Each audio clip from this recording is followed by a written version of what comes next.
Hey. Yane. Yane.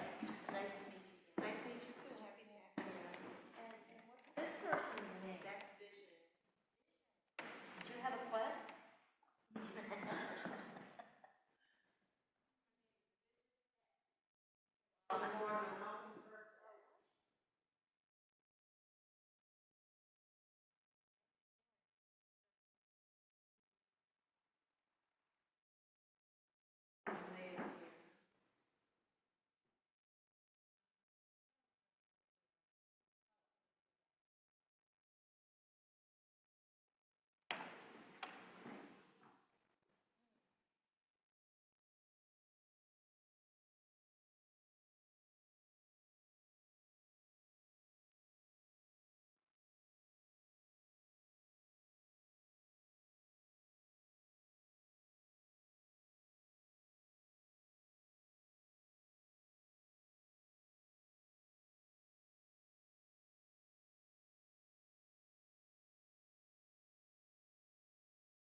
I'm Jasmine.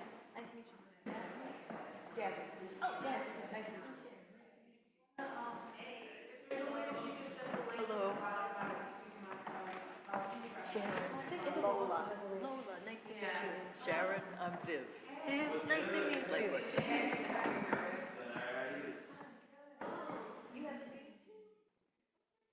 Vision. That's vision. Vision. Vision.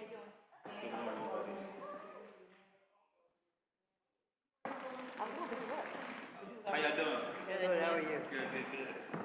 Hi, I'm Anthony. Viv. Viv? Yeah, Nice to meet you, Anthony. Anthony. Lola. Lola? Anthony, nice to meet you. Nice to meet you. Oh, hey, Vision. Hey, what's up? Hey.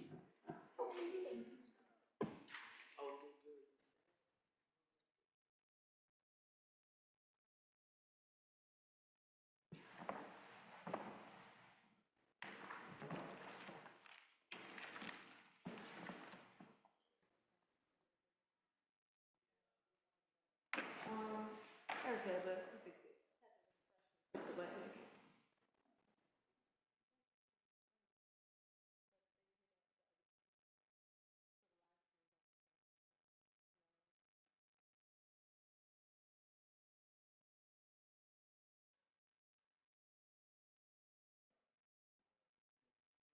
it's already downstairs.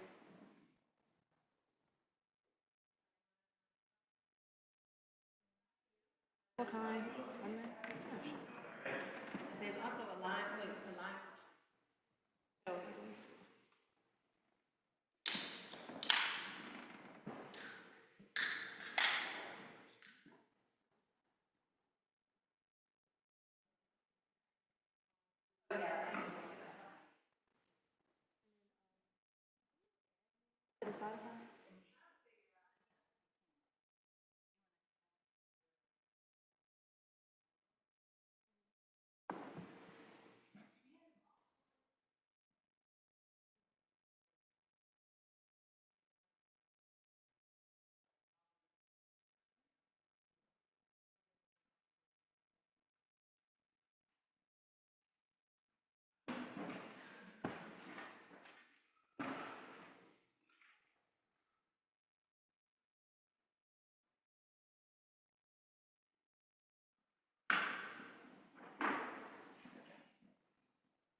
Oh, my books were back.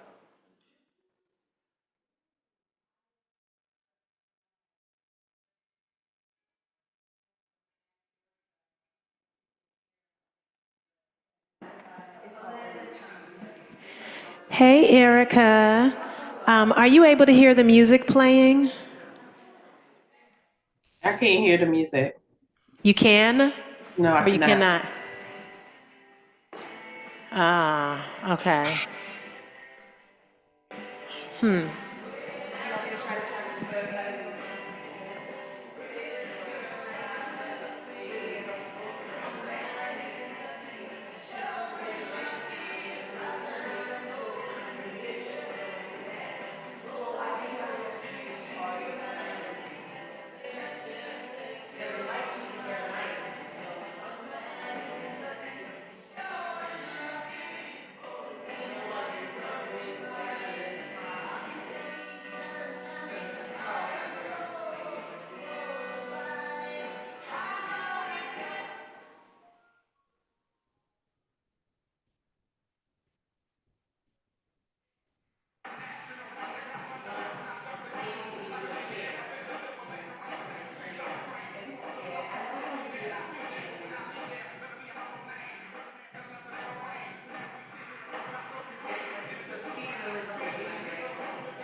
Excuse me, y'all.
Erica, can you hear the music now? No, She said no. no, I can't hear it. Okay.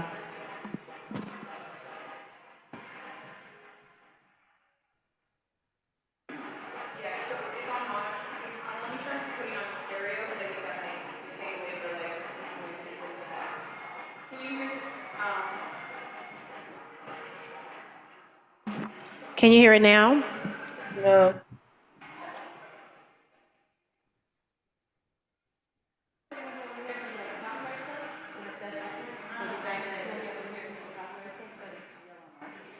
No, but she's on Zoom, so she should be able to hear even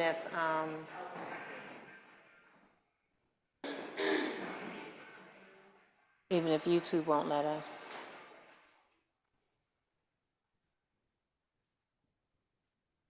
Oh yeah, try that. Oh, wait, hang on. Yeah, just the, iPad AirPlay? no, try the computer audio, and then hit share. How about now, Erica? Nothing. Still nothing.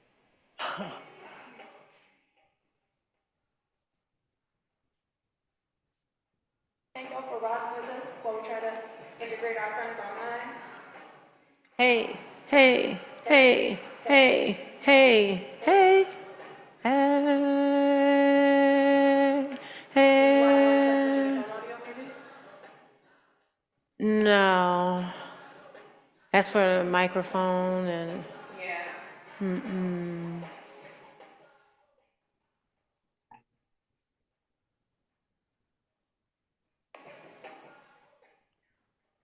Then elected, up, hey, hey, hey, hey. I keep wanting to scroll as if this is my laptop that has a touch screen.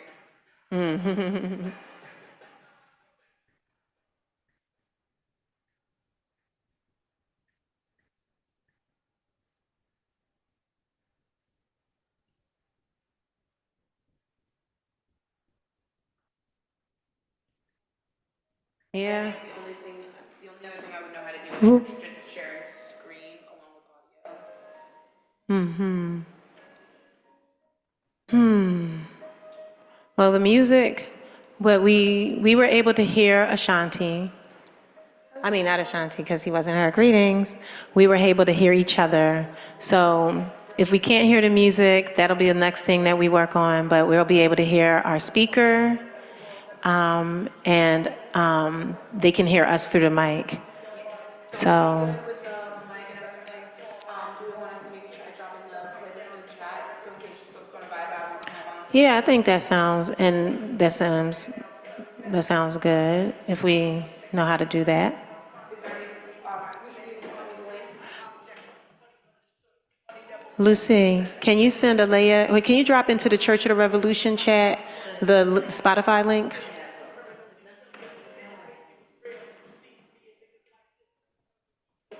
Greetings. Thank you for being in here. I'm going to get the stuff to set up for libations.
And then I can hear some music now. Yeah, it's low though, but I can hear it. Yeah, we weren't talking in the mic. You can hear us better now? I can hear the music now too, Oh, okay. but it's low. Yeah. But that's great. Mm-hmm. Yeah. So Before I turned the mic on, before you turned the mic on, I can hear the music, but it's low. but now you can't hear it while the mic Let is me on? see. Let me see. Yeah, I don't hear it now. You can? I cannot hear it while the Oh. mic is on. So when the mic is on, she can't hear it.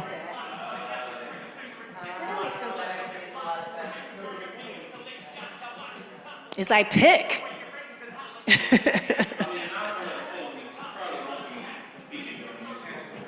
We about to be speaking during the music. I can hear it. I can hear it. Is the mic on or off? Coming through. The mic is on. I hear it.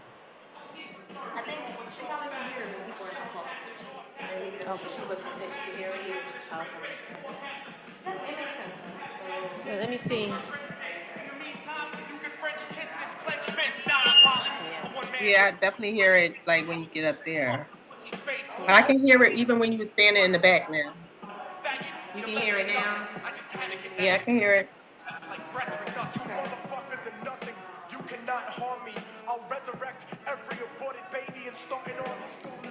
So, welcome y'all. We glad you're here. We're going to be starting up soon. Appreciate your grace as we figure things out with this new project that we are moving along. I was going to stand close to here so she can hear the music, but you can move around, but I'm going to get some water. Oh, absolutely. Thank you guys so much for joining us. One thing about Church of the Revolution is that we are trying to embody the things that we're doing. So as we're vibing out to this playlist, I'm hoping that you guys will feel called to like get up, move around, groove along with the songs. Actually, Lucy, do you mind skipping to the next one? I've put a few songs on the queue that I think will be pretty upbeat and that we can all kind of just vibe along with. I would really appreciate if folks could like stand up, if they can clap along, we just want to be in this space and cultivate that energy together as we're moving into the start of the events for today. I think so. Nope, that was not it. I wanted to do this one. I figure this one feels good. All's my life I had to fight. All's my life, hard times like, thank God. I'm you, but God got us, then we gon' be alright. We gon' be alright. Do you hear me? Do you feel me? We gon' be all. We gon' be all. We gon'. Do you hear me? Do you feel me? We gon' be alright. For the, hey. Jazz, you got it. I'm not gonna do karaoke.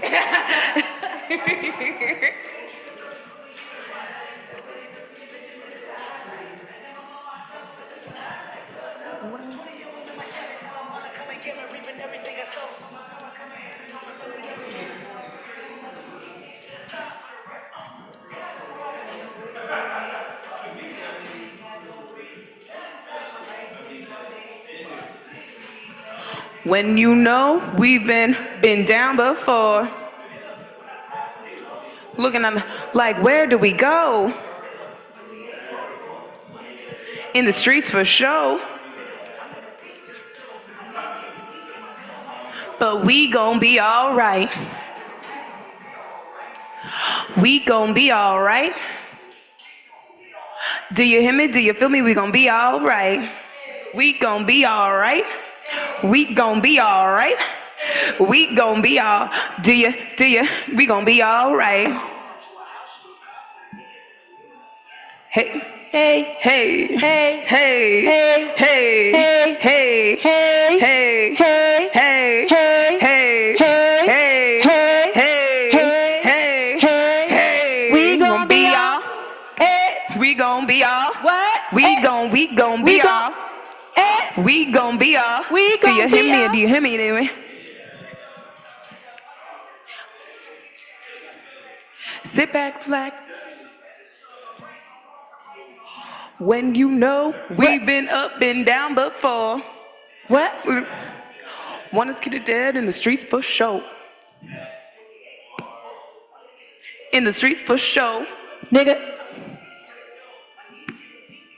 What? But we gon' be What? alright. What? We gon' be What? alright. Hey. Hey. We gon' be Hey. alright. Do you hear Hey. me? We gon' be alright. What? We gon' be What? all. What? We gon' be What? all. What? We gon'. Be Do you hear me? Do you feel me? We gon' be alright. freedom. Hey. Freedom. Hey. Freedom. Hey. Freedom. We gon' be all freedom. We gon' be all. Freedom. We gon' be all. Freedom. We gon' be all. We Do you gon' hear be me? all. Do you? Anybody else be feeling conflicted now and again? It's Black August, y'all. Ah, free 'em all, free It's 'em all. Black August. Free 'em all, free 'em all, free 'em all. Hey. Hey. Oh. Hey, hey. Yeah. Oh, Vision's got it. Vision. See, Vision's getting their shakes out and Come here. everything. Come over here. Oh no. Go ahead and lay down. We just wanna party. Hey. Party just for show. We just wanna what? What? We just wanna. What? Yeah.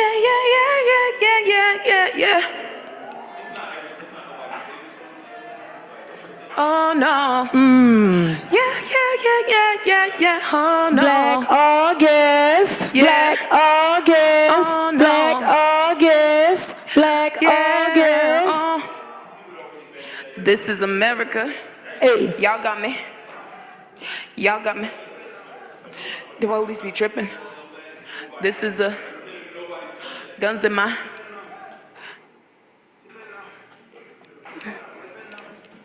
This is a. Y'all got you.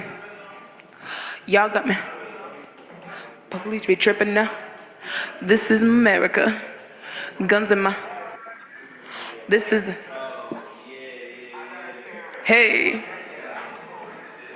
I'ma go. Hey. We got Ashanti in the house. Hey. We got Ashanti coming out. Hey. Hey, how y'all doing? Welcome. Good to see you. This is America. What? Y'all got me. What? This is a. What? Police be tripping. Hey. This is guns in my area. Hey. Police. Y'all move with us. If you feel like it, you're welcome to move with us. It's something that there's a power in moving together. There's a power.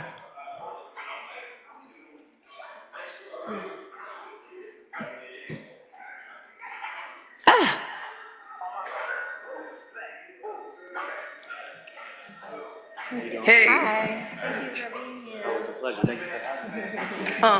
Yeah. Hey. What? Boom.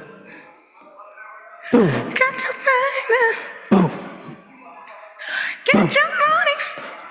Black man. Boom. Hey. This is a.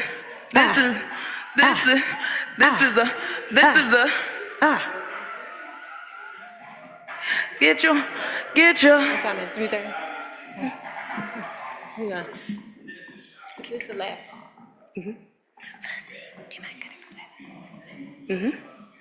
Okay. And we're right at 2:30 to kick things off. Hey y'all.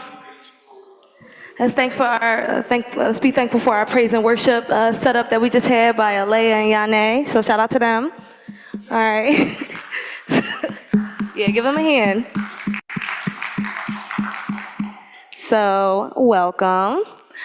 Today is our third Church of the Revolution meeting. So we are really rocking and rolling. We're getting our stuff all together, moving as we should. We are highlighting Black August today. Our Church of Revolution service is titled Launching into Black August. So I just wanted to say welcome for all the faces who we've already seen, for all the new faces that we haven't seen. Thank you so much for showing up. We hope that you'll really benefit from our service that we have today. We're going to start off with our libations, which is going to be held by Yane. And then afterwards, we're going to have a little meet and greet segment. Hey, y'all, again. So, libations is a historic part of our community. It's a acknowledgement of our perpetual connection to our ancestors. It's an invitation for our ancestors to join us, to be here with us and to guide us and to protect us. And also, it is a way that we acknowledge the sacrifices that they've made, the ways that we would not exist without them, and the ways that we wouldn't want to exist without them. And so in this space, we are inviting our ancestors to join us here to guide our effort to contribute to liberation and to embody the freedom that many of them, were not able to experience themselves, sacrificed so much in hope for us to be able to have the experience of freedom, and to also communicate to them our commitment to seeing that dream realized. And so what we do is, of course, we all come from the earth. We are all part of the earth, and our ancestors, all life returns back to the earth, right? All life returns to the earth, and we have many ancestors. We have plant ancestors, animal ancestors, insect ancestors, as well as other human animal ancestors. All of that life returns to the earth, and so we pour water. Water is also life. Water is a source of life, of movement, of nourishment, of cleansing, and connection. It is what connects most of life. Most life has water within it, and you can tell when life is no longer in the body because it has dehydrated of water. And so we pour water from our bodies that have life into the earth that also holds life as a way of representing that connection to our ancestors and the ancestral force and the life force that life creates and holds and represents. And we call on the name of ancestors in order to invite them into the space, and so I'm going to be inviting all of us to say the names of our ancestors, to invite them to be here. So their spirit is here to hold us and to guide us while we move forward. All right, and we call out the names of the ancestors, I'm going to pour this water to the earth again to represent that connection and the nourishment that moves through us and through life and through the cycle of life. So I would like to invite you all. We're going to call on first our personal ancestors. A lot of times when we do the libations, we think of the people that all of us know, the people who are like our revolutionary ancestors who are so important and that connect all of us. And it's really important. We may feel less comfortable naming people that other people don't know. Those are the people who brought us here. A lot of times our communal ancestors, our familial ancestors. So I'd like to invite us to call upon the people who we personally were nurtured by, who have become ancestors in our lives. And I'll start by naming the three of my grandparents who have become ancestors: Johnny Baker and Calvin Brown and Leonie Portier Baker. Ashe. And I invite you to name ancestors of your that you knew personally, of your personal community. Ashe. Ashe. Lillian Keith, Ashe. Ashe. Ashe. Ashe. Ashe. Ashe. Ashe. Ashe. And then we can also name the ancestors that we share through their labor, through their sacrifice, through their engagement in revolutionary acts over the course of centuries and generations. So let us call on also the names of ancestors like Harriet Tubman, Ashe. Ashe. Ashe. Ashe. Ashe. Ashe. Ashe. Ashe. Ashe. Ashe. Ashe. Ashe. And let's take a moment on this Black August to particularly name ancestors that were incarcerated, who were political prisoners, that sacrificed their freedom, and who have now transitioned. In honor of Black August, you mentioned George Jackson and Jonathan Jackson, Ashe. Ashe. Ashe. Ashe. Ashe. Ashe. Chucky Africa. Ashe. Ashe. Mutulu Shakur. Ashe. Merle Africa. Ashe. Phil Africa. Ashe. Ashe. And we give thanks to all of our ancestors, named and unnamed, who have made so many sacrifices and gave their life for our life, and continue to hold us and guide us and inspire us in these times of struggle as we are working to embody and create and expand a world of liberty and freedom and kindness and care and justice and love and life. Ashe.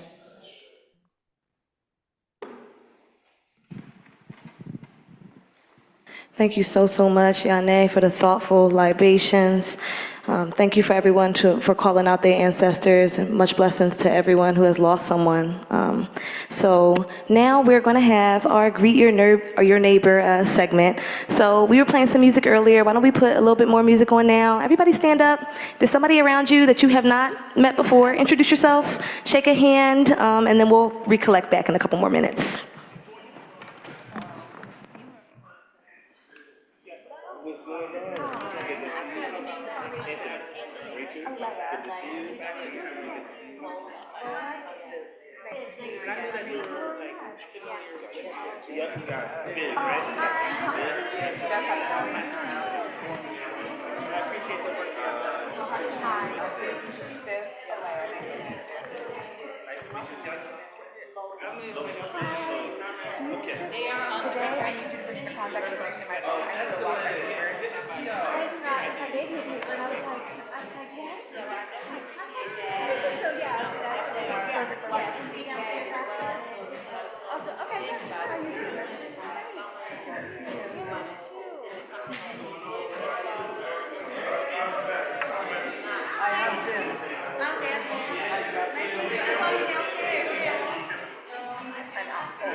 She meeting and greeting too. Hi. Yeah, we're good.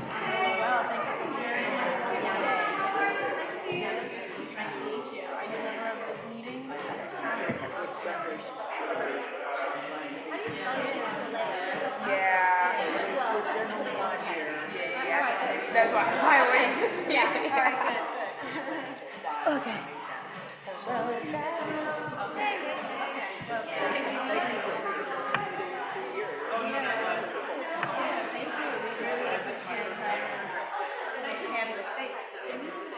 Leave me alone, man.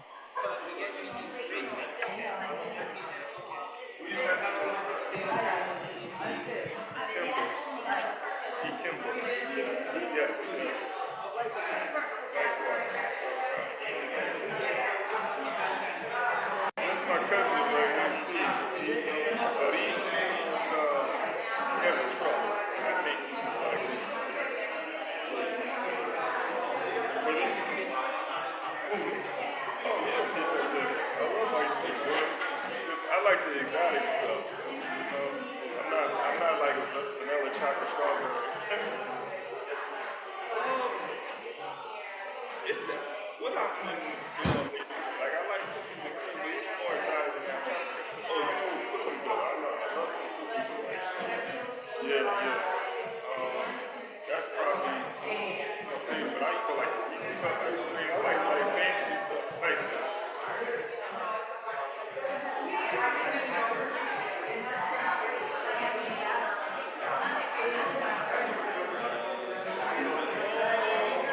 I mean, I don't think I've had it, but I've seen it. Yeah, great Serv.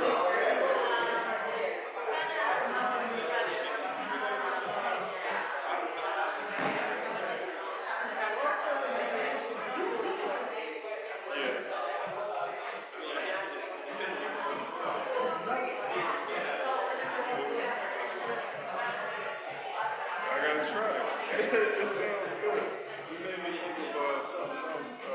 This ice cream Baskin Robbins sells, where they have like truffle ice cream, which I thought was amazing. Yeah, yeah. So I'm gonna definitely check this place out. What's it called?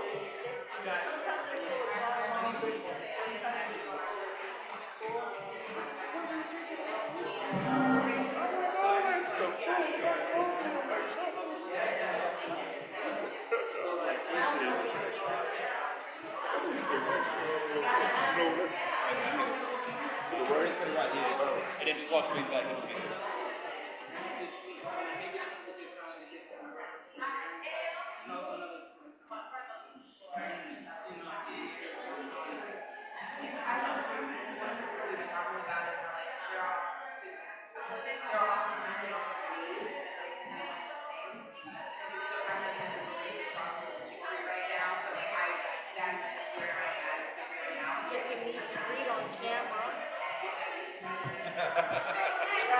Yep, you are.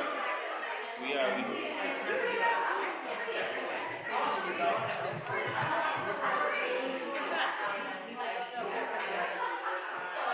But yeah, no telling. There is it is we know one person for sure that can make it up there. We can't see them, but we don't know how many. No telling. So I guess Waving is got it right. Oh yeah, that makes sense. That makes sense. That makes sense.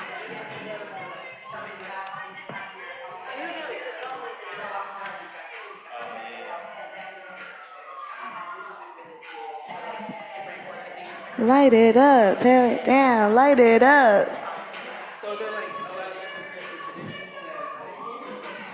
1, 2, 5, 6, 7, 7, 8, 9, 9, 10, 11, 12, 9, 10, 11, 12. This my song.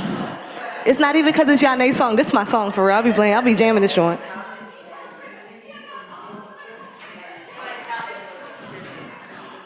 Okay.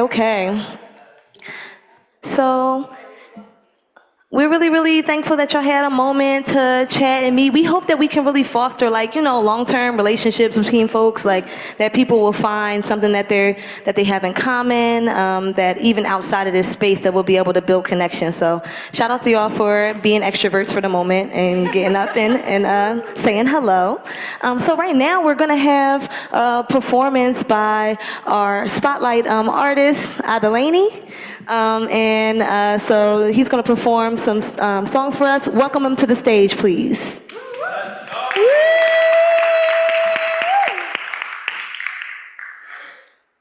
Mind to stand back here? That's great. Where my stuff is. All right.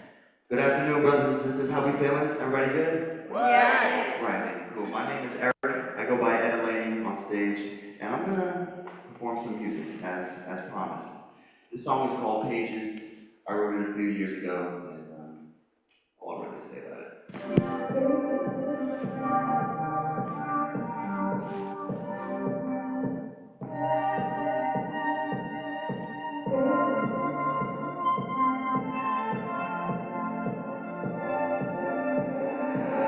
I had a dream of you again.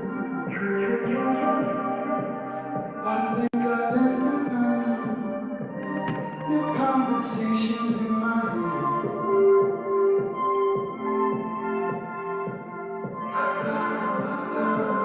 Was thinking we could run away.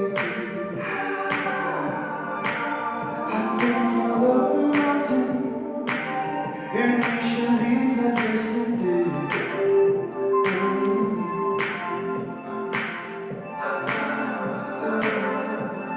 The pages of my mind, pages of my mind, pages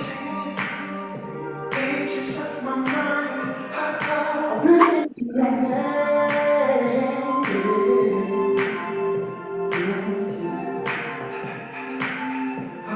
So why not take that time?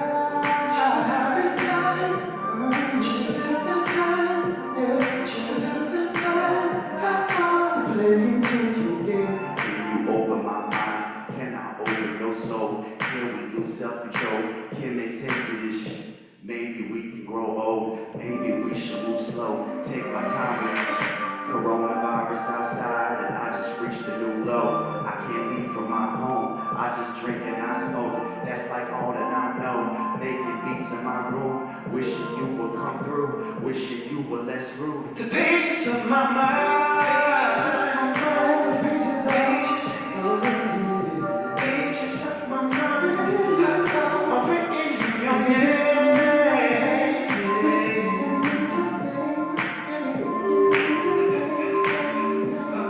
So I might take that time. Just a little bit of time.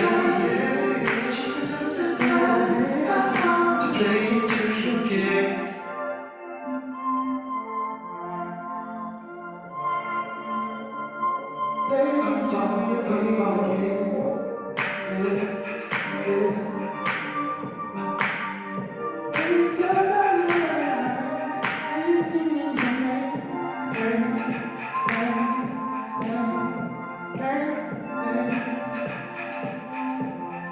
The pages of my mind.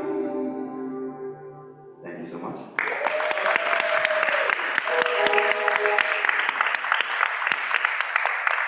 All right, all right. Thank you so much to Edelaney for that beautiful, beautiful performance. All right, so now we're gonna move into segment one. And so today we have a really, really amazing speaker with us today on Zoom. So I'm gonna read off my little introduction that I wrote. One sec, let me go find it.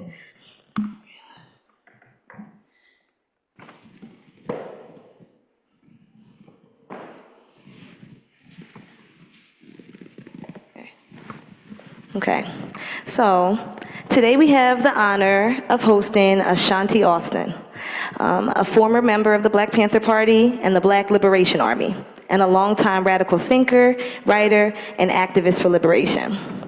Born in Plainfield, New Jersey, Alston joined the Black Panther Party as a teenager in the late 60s, drawn by its message of self-defense, anti-capitalism, and Black empowerment. He was a part of a younger generation of Panthers who organized against police brutality, poor housing conditions, and systemic racism in their communities. As state repression intensified with FBI's COINTELPRO program targeting Black radicals, Alston, like many others, was pushed toward underground resistance. He eventually became a member of the Black Liberation Army, a clandestine organization that broke from the Panthers and engaged in armed struggle against the US government, which they viewed as fundamentally oppressive to Black people. In 1974, Ashanti Alston was arrested in connection with bank expropriation, so-called robbery, carried out by the BLA. The funds from such actions were used to support underground revolutionary activities, safe houses, and political organizing. Subsequently, He was convicted of armed robbery and served approximately 12 years in prison. While the government labeled it a criminal act, Alston and many supporters regarded it as an act of political resistance, part of a broader movement to liberate Black people from systemic violence and economic exploitation. During his time in prison, Alston continued to study revolutionary theory and began to explore anarchist philosophy, which led him to develop a unique fusion of Black revolutionary nationalism and anti-authoritarian politics. After his release, he became a powerful speaker and writer, authoring the influential anarchist Panther zine and speaking extensively on the intersections of race, state power, and liberation. Today, Ashanti Alston remains a respected elder in radical circles, working in support of political prisoners, prison abolition, and grassroots liberation movements grounded in mutual aid and autonomy. Ashanti has expressed deep support of the Ubuntu Freedom Projects, including the Church of the Revolution, and we are incredibly grateful to have the support of such an important piece of the fight for Black self-determination. Alston has spoken and written widely about his experiences, and he continues to advocate for justice, liberation, and the release of all political prisoners. Somebody say, free all political prisoners. All political. Free all political prisoners? Free them all. Please welcome Ashanti Alston to the virtual stage. Yeah. Okay, thank you. First, can you hear me? Yeah. Okay, right on. Yane, thank you for inviting me. And I just gotta confess that only thing I agree with all that you said was that I support Ubuntu freedom. All that other stuff, man, I don't know. I'm just a regular serving other people, man. I'm just a regular guy, you know. But I appreciate everything you said, and I guess I gotta start owning this as this elder now. I'm so glad to be here, and I'm glad to see y'all on this virtual, even though it's virtual. Hear your voices, I see you, and I think the important thing that I seen with the libation was that afterwards y'all had to actually meet each other. I feel after all the things that I've learned, the meeting, the encounter, the engagement is revolution. That is really the revolutionary act that challenges us to come out of our comfort zones. You know, because without coming out of them zones, revolution is not happening, liberation is not happening. You know, so just even seeing that, and I knew that this was going to be a part of today's function, even though I wasn't told that. I mean, like, it is so important to open up, to expect the unexpected, you know, and to be okay with whatever comes out of that, but hopefully that you will try to carry some of these new meetings and encounters further. That is the only way we can build this revolutionary thing here. So that I want to say thank you. That was very important for me. I wanted to do two things initially. One was to read a poem from a sister that worked with us back in the 1980s. This was like shortly after my release from prison.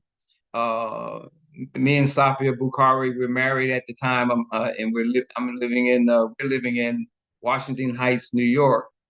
Still doing the political prisoner work. We meet this sister named Rachel Jordan. And Rachel Jordan, maybe just like you, was a sister that just found herself wanting to know more, even about political prisoners. And she started attending the meetings, and she started writing the political prisoners. And at some point developed a relationship with one of them. And when he got out, they eventually got married. She had this beautiful voice. This sister could sing. And I don't know if you've ever heard Elaine Brown sing the Panther anthem. But at one point, and Yane, if I find the recording, I will share it with you. I know I got it somewhere. She sings her version of the Panther anthem, and her voice was just melting. It's just like it just made you feel the significance of this Panther anthem. But she wrote a poem, And the poem is called Young Warrior, Our Warrior. It is dedicated to George Jackson. It was written on August 21st, 1986.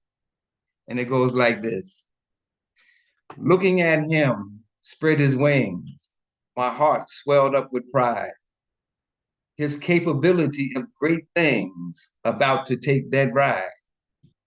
On higher planes and freedom train, he's picked up spear and shield and off in search of victory, no compromise, no deal.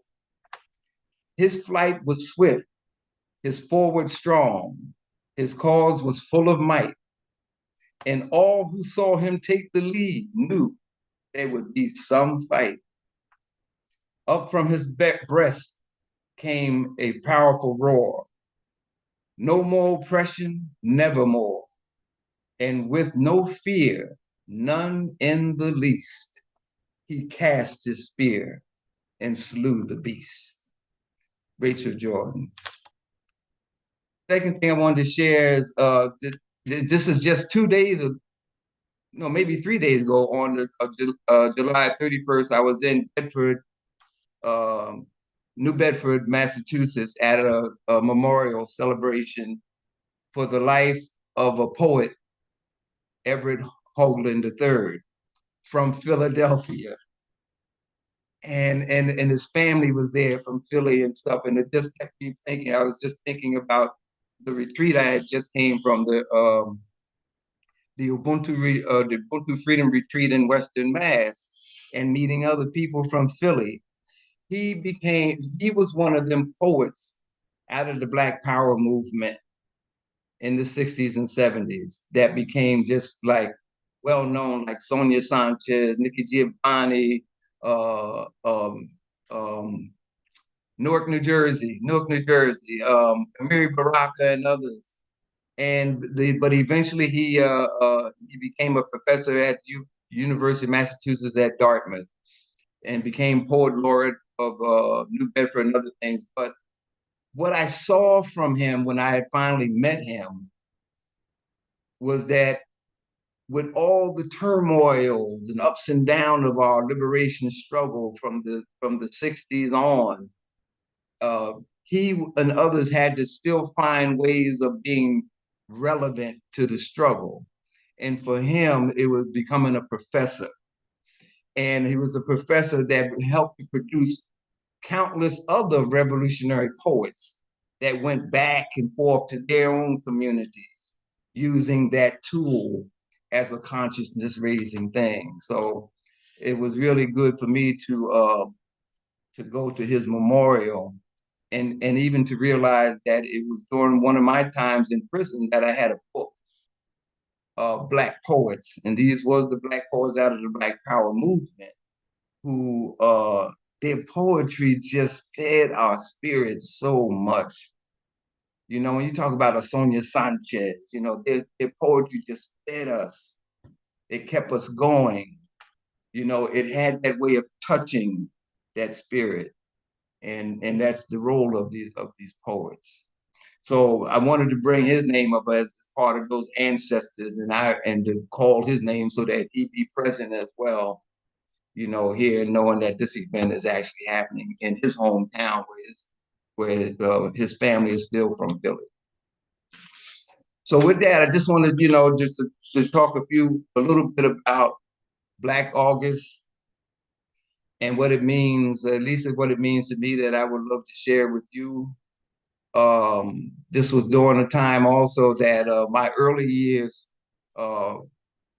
joining the Black Panther Party, we are immediately going to know about these struggles in the California prison system. These prisoners, these political prisoners, politicized prisoners, prisoners that were like, they were not only reading the literature, but they were changing their lives from whoever they were before. They were now figuring out ways to transform themselves into revolutionaries, regardless of whether it was confined in San Quentin prison or Folsom prison or whatever. And then you come to realize from the Panther newspapers that similar things was happening in New York state prisons, Pennsylvania state prisons, Chicago, Illinois state prisons, and others. Prisoners were raising their own consciousness. But it wasn't until tools like the Black Panther newspaper and others that was allowing people to even know that from these dungeons, voices were shouting, hands were reaching for that connection to let people know that we're here and we're a part of you, we're part of this struggle. And to not just ignore us, not just to leave us there, but to make sure that we are integrated into your struggles as we are integrating what we're doing, so it is a very mutual back and forth thing here. When I actually went into prison, when I was captured, and this was like from 1974, and this was the long period, it was clear that the impact of the revolutionary prisoners movement was still in effect in the prison. And even though this was 74, this was like 3 years after, the assassination of George Jackson. But I should back up a bit, because even before then, it was like, even in the Panther Party, we were supporting those struggles. We were supporting the brothers in the Attica prisons, in the upstate New York prisons, not just Attica. It was an important connection that Panthers made to connect those struggles. But the George Jacksons, those who followed him, they were really advancing in ways that were just really phenomenal, and it had impacts. So by the time we got there, I got in prison, and my comrades, we were captured together, though in different prisons. It was still clear that the impact was there. And our job inside the prisons was to keep that impact going. Which mean what? We're going to keep the education going. We're going to keep the study groups going. We're going to keep the trainings going. And so many of these young brothers was receptive to it, and wanted to know more, because it makes a difference when the consciousness coming to you allows you to see that there was a much bigger mechanism going on that got you in the situation you're in now. Whether you were in there for selling drugs, whether you was one of them stick-up kids, it didn't matter. Why was it that so many of us in these prisons was of color, and especially of African descent? You start reading the history and you're like, well, you mean you kidnapped us from Africa, you put us into plantations, and then for centuries we're enslaved, and this so-called Emancipation Proclamation that was supposed to free us, it never did. And slavery was never really eliminated. It made brothers angry. And it was just fortunate that with us, we're telling them it's not just about being angry. Here, read this, study that, look at this, do that. Let's organize. And it helped for those kinds of organizing in the prisons to continue on. Sometimes that led to strikes. Sometimes that led to flights. Attempts to just get out. But it also led to brothers really seeing that whether they got out to escape or whether they got out to parole, they wanted to go back to their communities as revolutionaries. They did not want to continue to do the things that they were doing that were harmful or tended to be harmful. So that impact was still there. So when them brothers in the California prisons came up with the idea of Black August, it was already knowing from their studies that so many things happened in the month of August that they came to the conclusion, why don't we use that as a way to develop a different cultural tradition that would just remind us of who we are, of our connections, and what's our duties, what's our challenges, where must we go from here, you know? And all of that became like, yeah, let's do it. And when they started it, I'm sure like they didn't know that how many years later since the 1970s, we're talking about 50 years, to know that even today, there was people that wanted to carry this tradition on. And so I just came from one yesterday right here. I'm in Providence, Rhode Island. There was just one in Providence, Rhode Island, carried out by a local organization.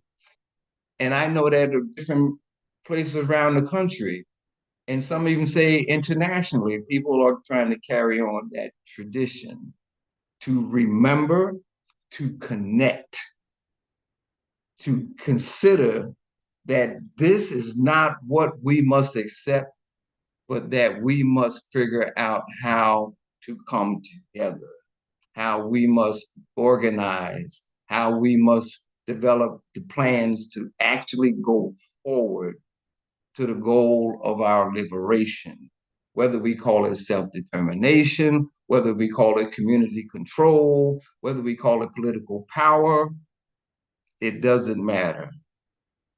How do we capture or recapture our lives against this monster that's got its boot on our neck? How do we do it?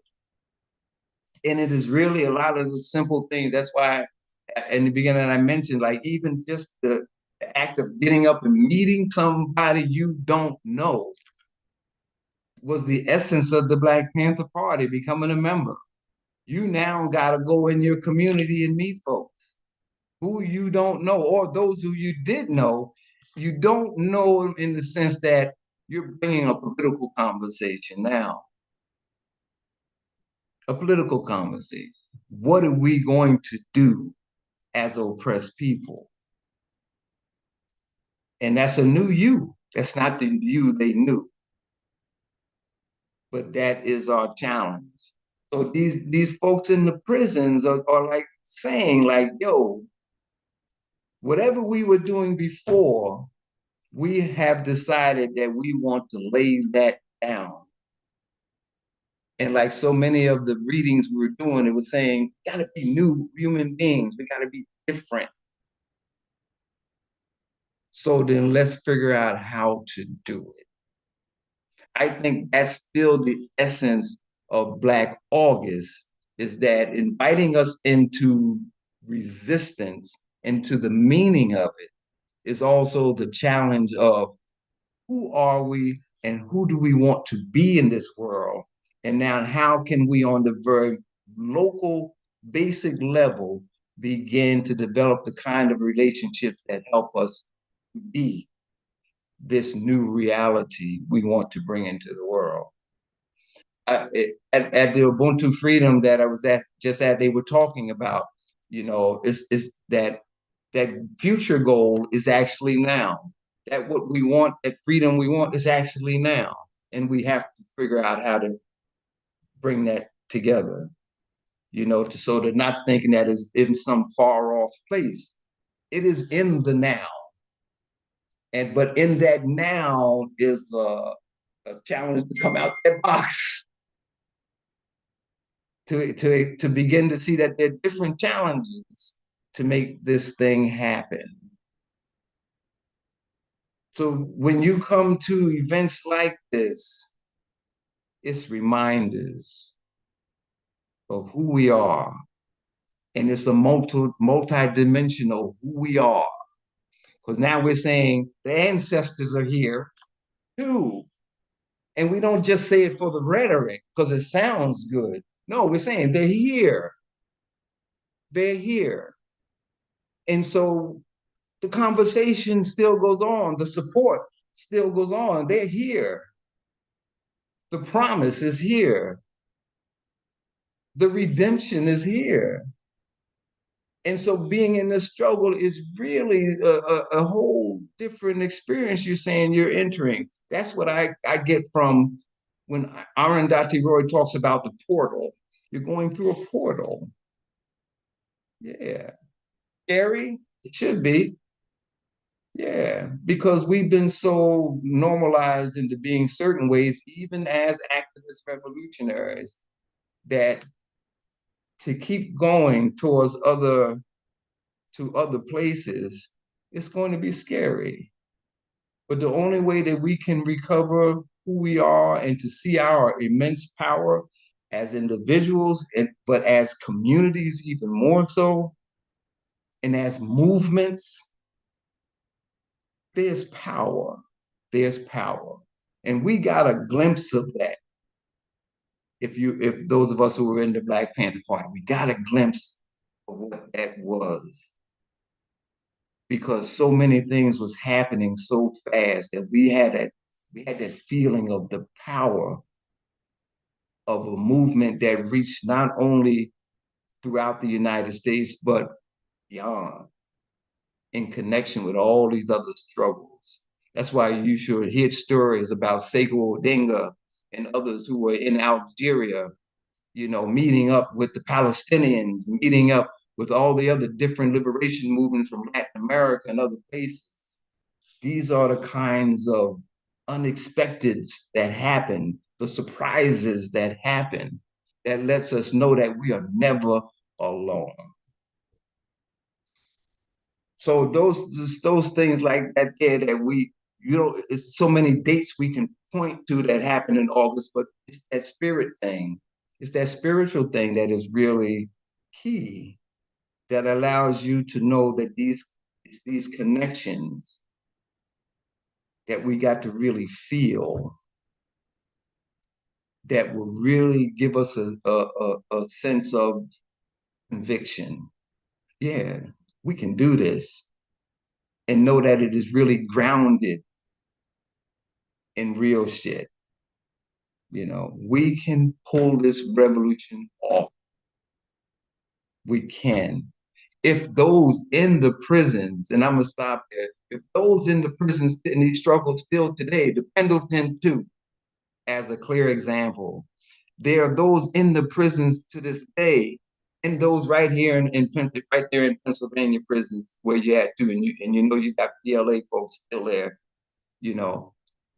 If they can, under those conditions, fascists, there you want to talk fascists, there it is. If they can continue raising that revolutionary spirit from there, we can pull this off. We can do this. We can make this happen. We just got to think it through. We just got to be very careful. We got to be very intentional. And that at them times when we do need to be very brave, then let's figure out how to be very brave at them times that you need to be very brave. So, I will leave it there, because for me to be even at a setting like this, it's confirmation for me that we're still doing this. And that those of us who are older like me now, it's like, oh, it wasn't for naught. Yeah. Y'all doing this. We're doing this. It's intergenerational now. So with that, believe that, man, there's no way that this system can defeat us. I don't care how awesome it is, how militarized it is, nuclearized or whatever. P. Newton did say the spirit of the people is greater than man's technology. The spirit of the people, the spirit. So I will leave it there, and I thank you for giving me these few words, and I hope that I ain't said nothing too crazy, but I hope I have fulfilled a little bit of this new elder thing here to allow you to know that we're in a good place, and it's really up to us to just keep it going. So thank you. Power to the people.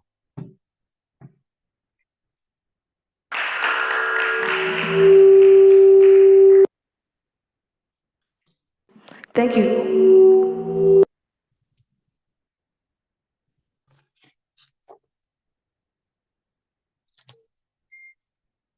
Hello, hello, testing. Yes.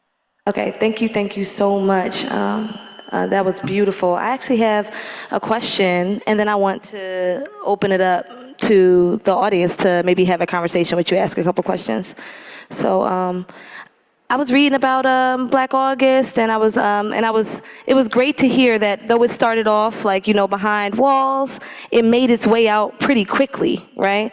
And then, you spoke about that international piece about how there's some things that are happening regarding to Black August all over the world, globally, right?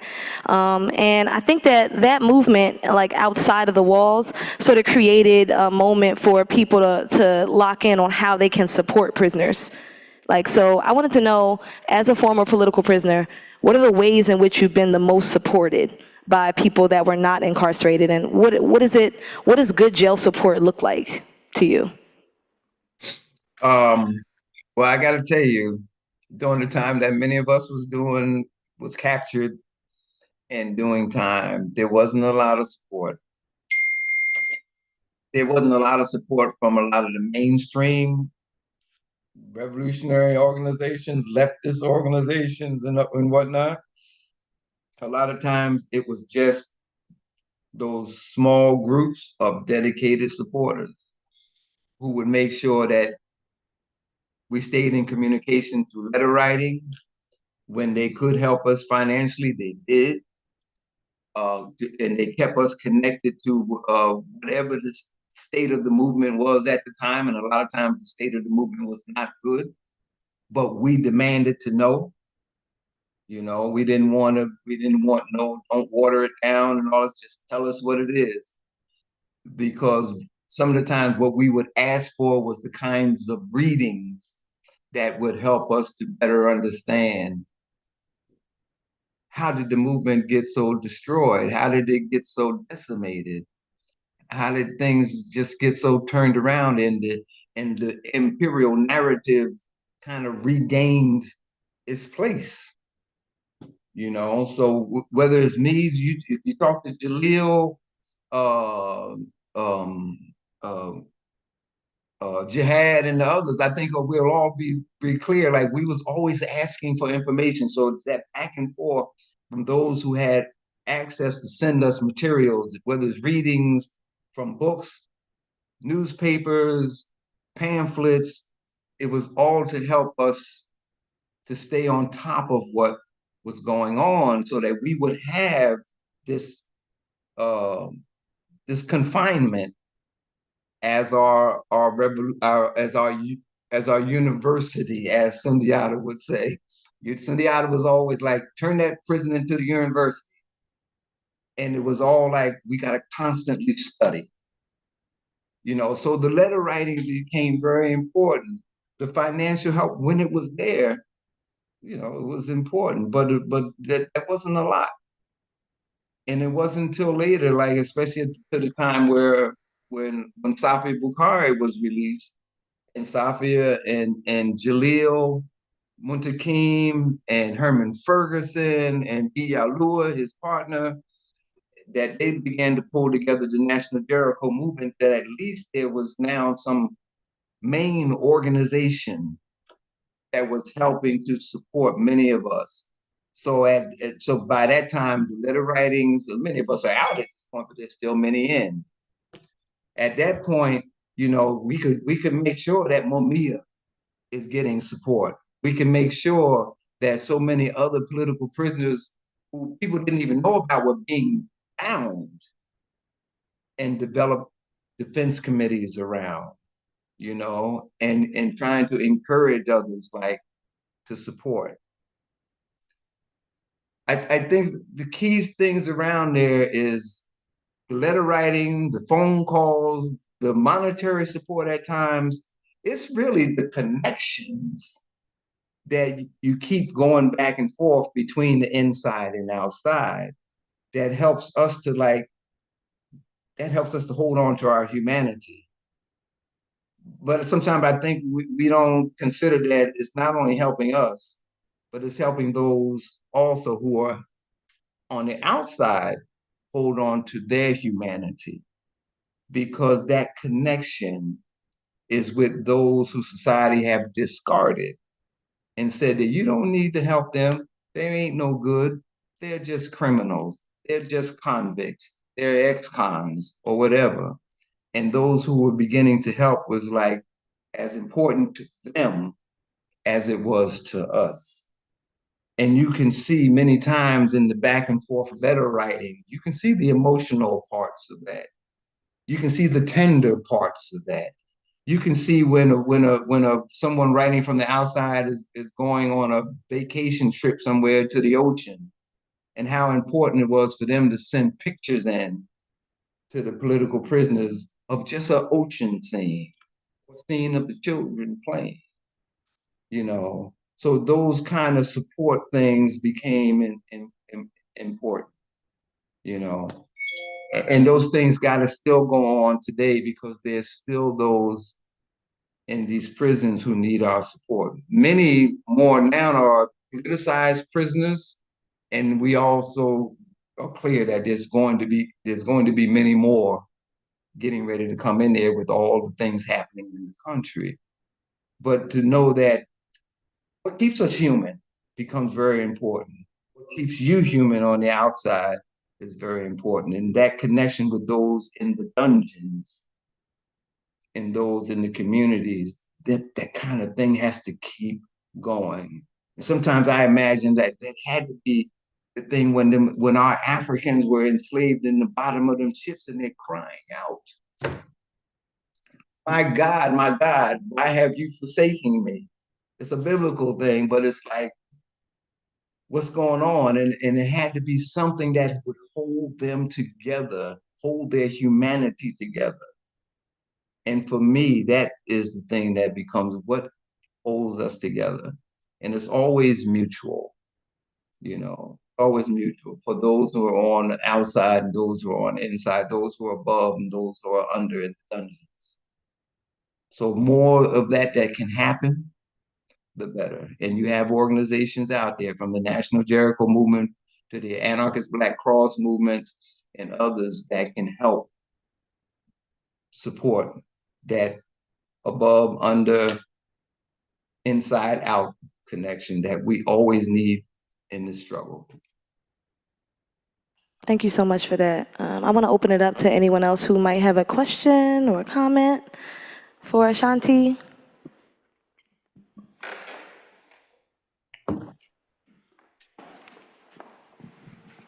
Good afternoon. I want to say I really appreciate your words, and one of the takeaways that has just been sitting on my mind since your conversation has been the people spirit is greater than man's technology, and I would like to hear, I guess, a little bit more like background in regards to what was the context in the political situation for Huey to come up with that. I think that's very inspiring and something that has just like really resonated with me. Granted, the genocide in Gaza, the genocide that's going around in Sudan, everything, and just kind of feeling even intimidated by the enemy's power, even at home, seeing what's going on, across. So I would just love to hear, to hear your thoughts, and I appreciate those words. Okay, thanks for that question.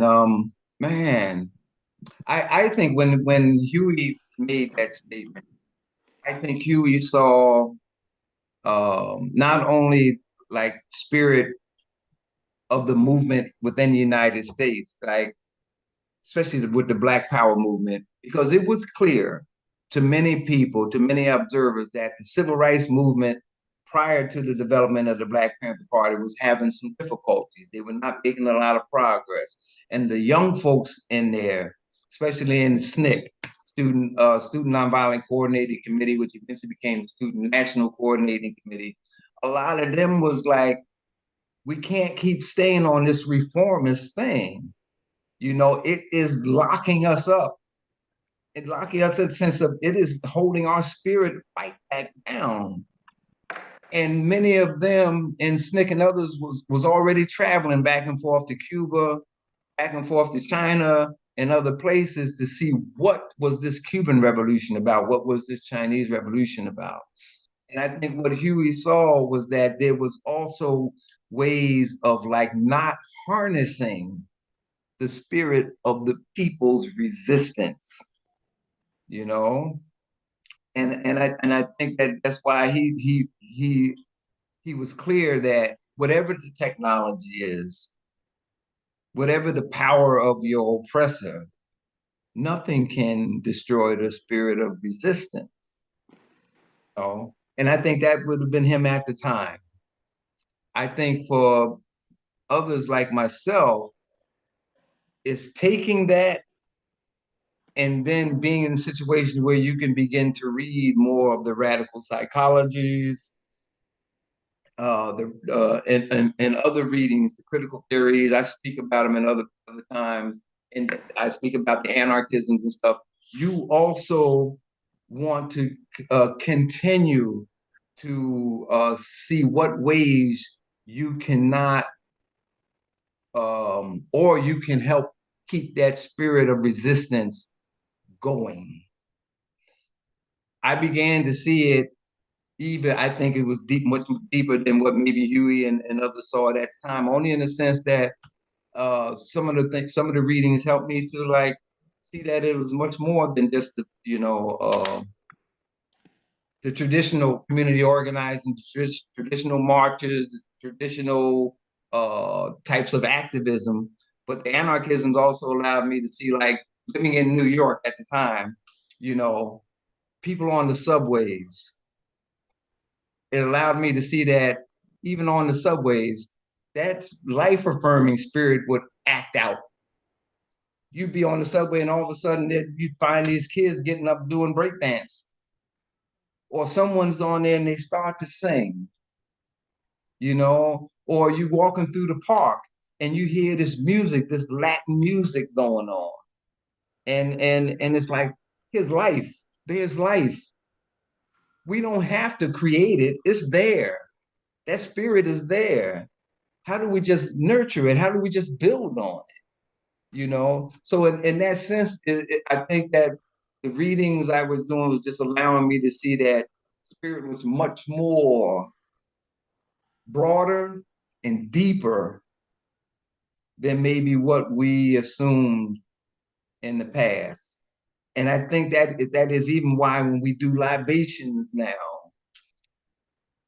it's asking us to go deeper. It's asking us to believe deeper. It's asking us to call on them things to be actually with us, that allows our spirit to like flow, to jump, to act in ways different. And I think that even plays a part in there's a lot of talk. This might be, I don't think I'm diverting, but identity. I think when in our movements there is a ground for like that free spirit, people find themselves as well in the midst of struggle. And by that I mean like the strictures that a person comes into the movement with. I might come into the stricture with I'm this cis male, and all of a sudden in this mixture I'm in now, this free spirit, like this also allowed me to like, I don't want to be this fucking male, the macho guy. I'm in the lead. I got it. I'm going to show you how tough I am. I think that that's also part of that spiritual liberation that can happen, that maybe that even Huey may not have necessarily been talking about, but that is the type of things that we should continually build on, just because we are also learning so much more about the different dimensions of this struggle. And when we do that, we see that our power is much greater than what we initially thought it was. And it is still the power of the people, but it's just really making sure that we're open to all of these ways that the power of the people shows itself. and that we're not just working on strictures and the blind spots is over here that we didn't. The blind spots is always calling to us, like, do you see us? Can you open to us? We're here. Power to the people. And the last thing is like, and I think Yane, I don't know, is Yane or you or the other one was saying, he ain't just talking about human beings anymore. We're talking about something much more holistic. We're talking about the planet. We're talking about the stones, the trees, the grass, the air, everything. It is a oneness. So our struggle is really going to take some different forms because we're calling on so much more than we used to. It is not a strictly political struggle anymore. There were too many limitations in it. So now, you know, we're challenged with seeing and feeling all these different realities that are available to us as well. And that means that even within you, the individual, it's going to change you, or at least the possibility that it's going to be there to change you, that it may come as a surprise. And wow, what a joy. So that for me also is why, you know, like this revolution cannot be that it's all mapped out. It just can't happen like that. We got to figure out how to draw in our power as much as we can understand at this stage in our existence. We can do much better than we did in the 60s and 70s. Thank you so much. So everyone give Ashanti a hand again for such a beautiful piece, beautiful speaking. Thank you. All right. We're hoping that we can stay in touch with you. You have a Zine, Anarchist Panther. That's available on the website? Man, I ain't did that thing in years. Some of it might be, I don't know. If it is, it'd be news to me, but I think some of it. Well, maybe we can just make sure that we could try to stay in touch with you. We'll make sure that Ubuntu Freedom can publish your information on the site. Thank you. All right, so we take a little, if anybody wants to take a little brief stretch break real quick, and then we're gonna reconvene to do our second part. Yeah. Want some music? Sure, thank you. Yeah, that's perfect. And then, are you still gonna do this? Yeah, but it's gonna be a part of what I say, my little part for that. Okay, so you don't wanna, are you gonna do breakout? Yeah, and I talked to Part of Aunt. the prompt? Yeah, that is part of it, yeah. So do you,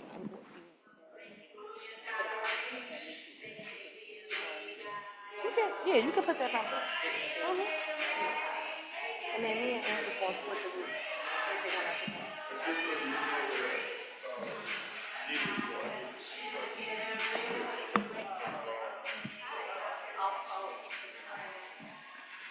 Can somebody else sign on so I'm gonna go and get the food ready and do the list?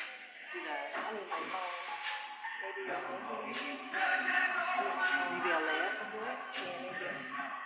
I'm gonna ask.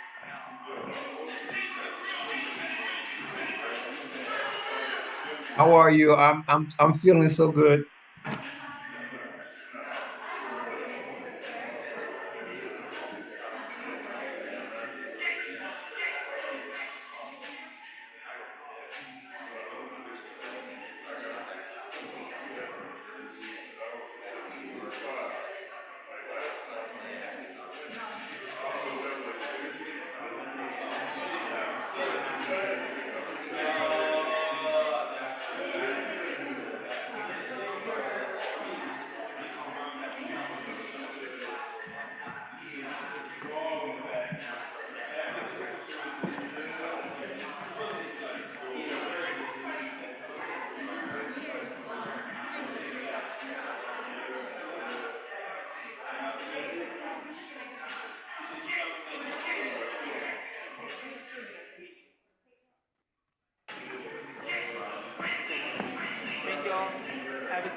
Hey y'all. So just so you know, we put up on the screen the program, so you can see what we've been following along to. And then also we have our cash donation QRs. You can scan the cash donation QRs that are on the left. And then also, please sign in. Scan the QR code in the middle to sign in if you can, so that we can just keep track of who has been attending, so that we can just monitor our metrics. So,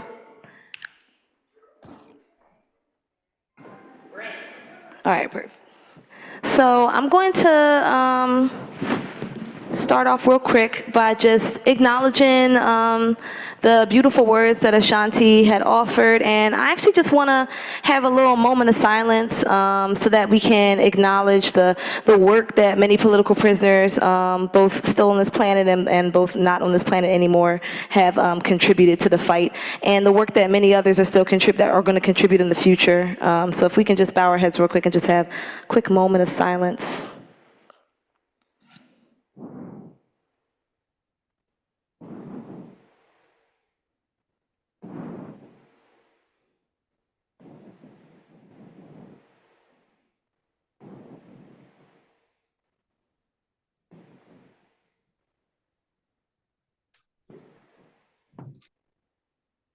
Ashe.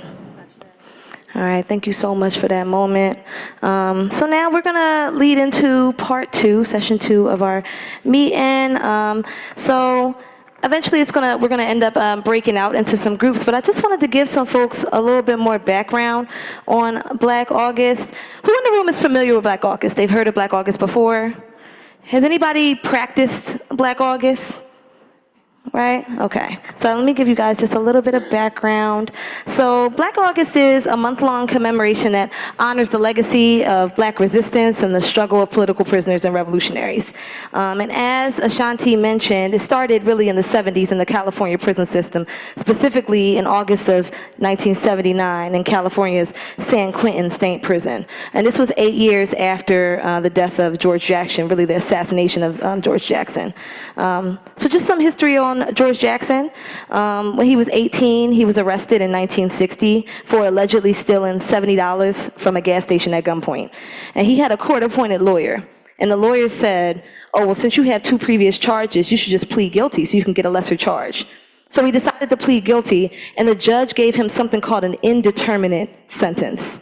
Indeterminate sentence. That means somewhere between 1 year and life he was sentenced with. And there was no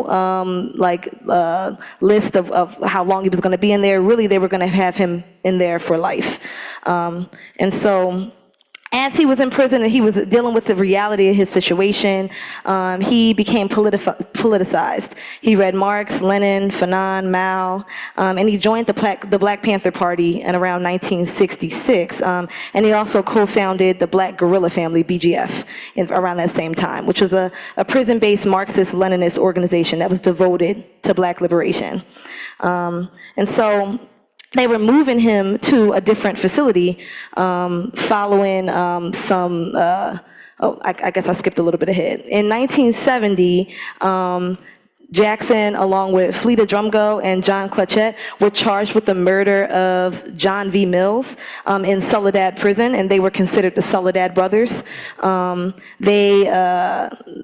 People widely believe that they were framed for that, and then that murder of that, quote-unquote murder of that, of the prison guard was in response to the previous murder of 3 other inmates by a guard, Opie G. Miller.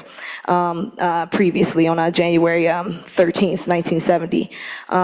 So the previous guard that murdered those 3 inmates, the judge told everyone that, oh, that was justifiable homicide, and that guard never got any time. So in response to that, this other guard was killed, and they pinned it on the 3 Soledad brothers with really no evidence at all. And so there was a blatant denial of justice around that, and there was a defense committee that was established to help build their case, and part of that defense committee contained Angela Davis. So Angela Davis was really paramount in fighting for their freedom.